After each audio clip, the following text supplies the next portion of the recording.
This hearing is called A Legacy of Incompetence, Consequences of the Biden-Harris Administration's Policy Failures. Policies that do not deliver results for the American people, who are the taxpayers, are complete failures. Spending money and allocating money is not a policy of success. It's the outcome of the money that has been spent based on the policy. So I'd like to talk through this one that I find absolutely shocking, especially given that my district is a rural district in Georgia. This is in 2021. President Biden taps Kamala Harris to lead effort to close digital divide. The White House released their remarks by President Biden, an address to a joint session of Congress. And in the process, it will create thousands and thousands of good-paying jobs. It creates jobs connecting every American with high-speed internet, including 35% of the rural America that still doesn't have it. This is going to help our kids and our businesses succeed in the 21st century economy. And I'm asking the Vice President to lead this effort, if she would. Vice President replied, "Of course." The President said, "Because I know it will get done." Now, fast forward to 2024.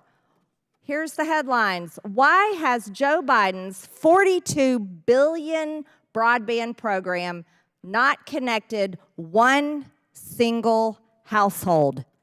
Maybe it's because, this is also in the headlines, that Harris announces plans to help 80% of Africa gain access to the internet, up from 40% now. Talk about a policy failure. Talk about not delivering results to the American people.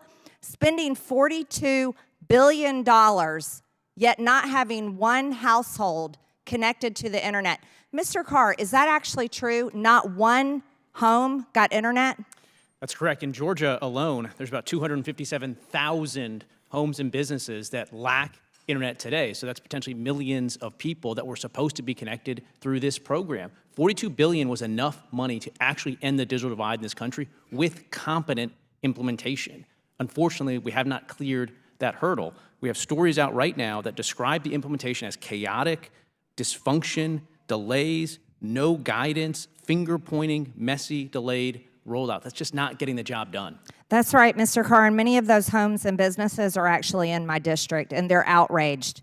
You know, we're over $35 trillion in debt. Biden-Harris administration has been in charge for nearly 4 years, but not one home and business has gotten internet. It's outrageous.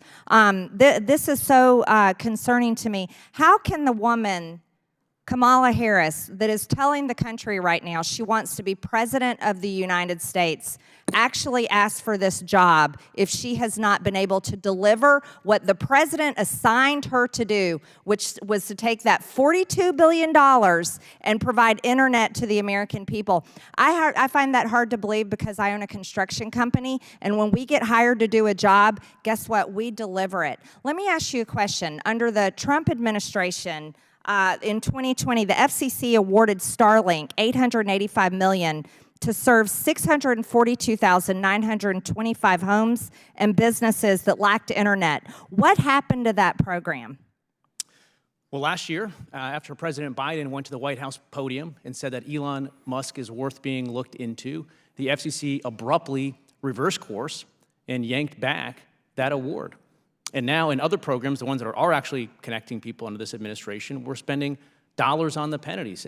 Senator Cruz recently had a report showing that in some cases we're spending $100,000 per home for broadband, when with that Starlink deal, it was $1,300.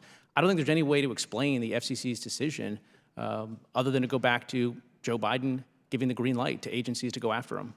So what has happened in the process of $42 billion being allocated for Americans to get internet? Why has that not been able, why can't Kamala Harris deliver those results? Look, after 1,039 days and no Americans being connected, what they've been doing so far is advancing a wish list of progressive policy goals. They've been pushing for DEI requirements, climate change agenda, preferences for government-run networks, rather than just focusing on getting people connected. You know, thank you very much, Mr. Carr. That's exactly what the American people are so fed up with, is so-called policies that actually never deliver results for the American people. I yield, Mr. Chairman.